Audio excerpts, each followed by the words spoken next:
A tribute to my little brother, Reverend Stephen Andre Gittens, was captured and framed in publication 255 and verbalized in podcast 141 in ISBN 978-976-968-2436. According to my eldest brother, Sherlin Anthony Mears, I quote, "My little brother Stephen Andre Gittens, that's what I call Stephen." And he would respond, "Yes, Doc." So much so that Laura asked him if I was a doctor. Stephen was a humble young man who didn't seek the spotlight.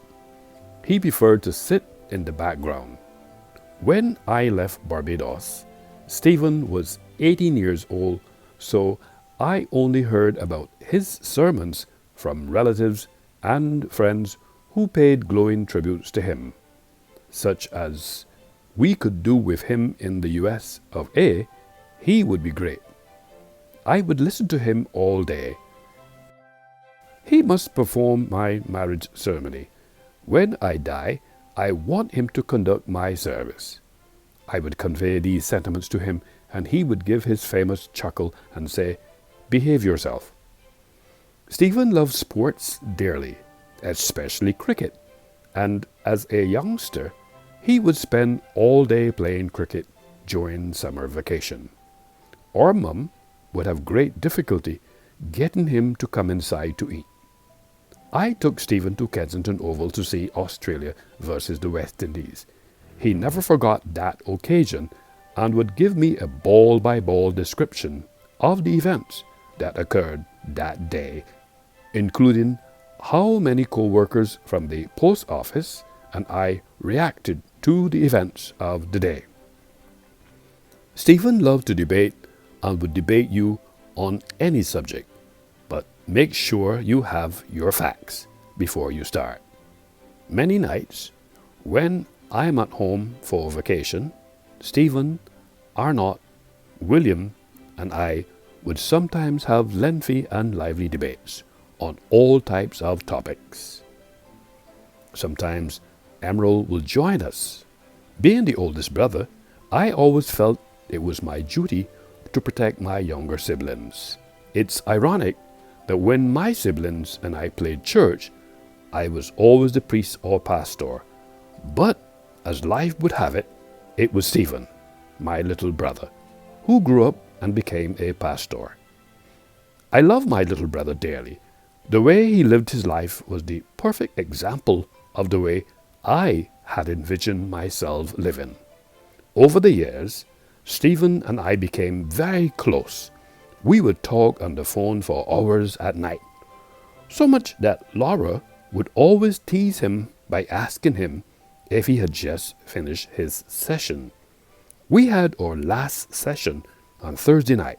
It lasted more than 1.5 hours. This was a short session, which ended with me saying to him, "Go take your rest. We will talk later. You sound tired. I love you. Stay strong. Stay safe." I was planning to call him on Saturday night. I sent him a text at 7:37 that night, but before I could call him, he went home to see his king. Stephen was a very religious individual who served the Lord with pride. He practiced what he preached. He was a loving husband, father, brother, son, and friend. He would go above and beyond to assist others, never expecting anything in return. You could depend on him for sound advice and words of encouragement. For example, Stephen shared a story with me about an occasion when he was preaching in St. Philip. After the service, he was introduced to a young man in the congregation. They chatted for a while.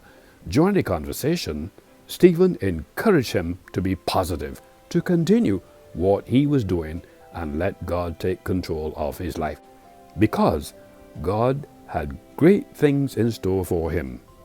That young man was Carlos Braffett, who later became very successful in his career as a cricketer. Stephen often said, "If it is the Lord's will, it is the Lord's will. My little brother," as it was once said, "the way you handle the world is the most wonderful thing. Gentle is your criticism, and kind is your laughter. We have heard horror stories of cruel brothers, so the fact that you are so good is a relief and a joy. We love you for everything you are. Although you are no longer with us physically, your loving memories will be with us forever. Take your rest, my little brother. We will see you on the other side." End quote. Another sibling, Emerald Antoinette, joined the conversation and made the following assertion. I quote, "My brother Stephen and I always had a loving relationship. Growing up together, we shared many moments.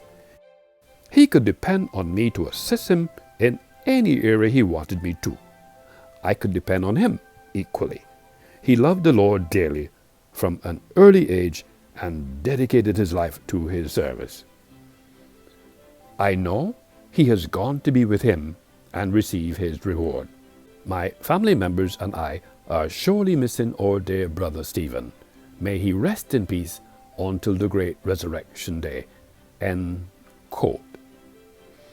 At this juncture of the discourse, I must confess that as an author, cinematographer, media arts specialist, licensed cultural practitioner, podcaster, and publisher, through my lens, I saw Stephen as my baby brother in every sense of the word, and was very passionate about the call of God on his life.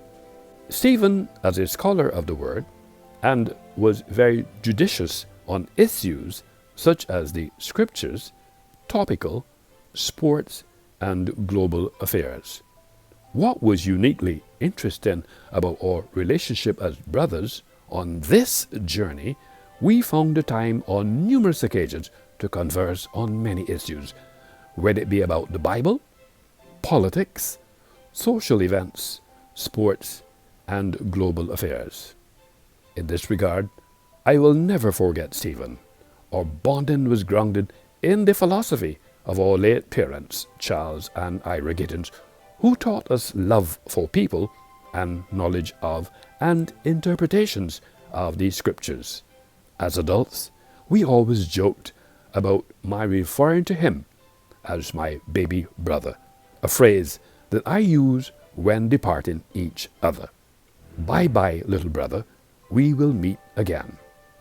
My sibling, Cheryl Ann Prescott, made the following assertion about our brother Stephen. I quote, "Stephen had always been a strong support for me. Being 1 year apart in age, he being born April 25th, 1962, and I April 21st, 1963. I would often jokingly tell my mother we should have been a twin. I love the memories of us cutting and sharing our birthday cake year after year. Stephen, jovial as he was the life of our family get-togethers, and I will surely miss him when we have our future family gatherings. In our adult life, I could depend on Stephen to assist in any area, even giving advice as needed. I love my brother dearly, and I am going to miss him very much. But I know he is with Mum and Dad in heaven, looking down on us. Love you, Stephen. Rest in peace until we meet again." End quote. Arnold Jefferson, another sibling, made the telling point. I quote, "I am very proud to be able to call you my brother. You never fail to give your full support and generosity in the interest of benefiting your family. Your dedication to your son during his period of serious hospitalized illness exemplify an extraordinary caring spirit you possess. The passion and devotion shown to your young students greatly enhance the success they achieve. I will certainly miss those long conversations we had, particularly about world affairs, sports and cricket, and politics in particular were most enthralling. Sir Stephen is the title I bestow on you on a number of occasions when we exchange WhatsApp messages. You often call me sir, and although I wondered why I never asked, maybe it was because you were 5 years my junior and just a matter of respect. However, I thought that you were most deserving of that accolade that I was. Stephen, my brother, I am assured that you will rest peacefully as you lived a life of service to God and your fellow man. Farewell, my brother. Farewell, because you have fought a good fight. You have finished your course. You have kept the faith. 2 Timothy 4 verse 7. Now that I have highlighted and captured and framed excerpts of my baby brother at the end of the day, when the proverbial dust is settled, our brother's way of life was seemingly predicated on a philosophical ideology, going beyond the call of duty to assist others and never expecting anything in return.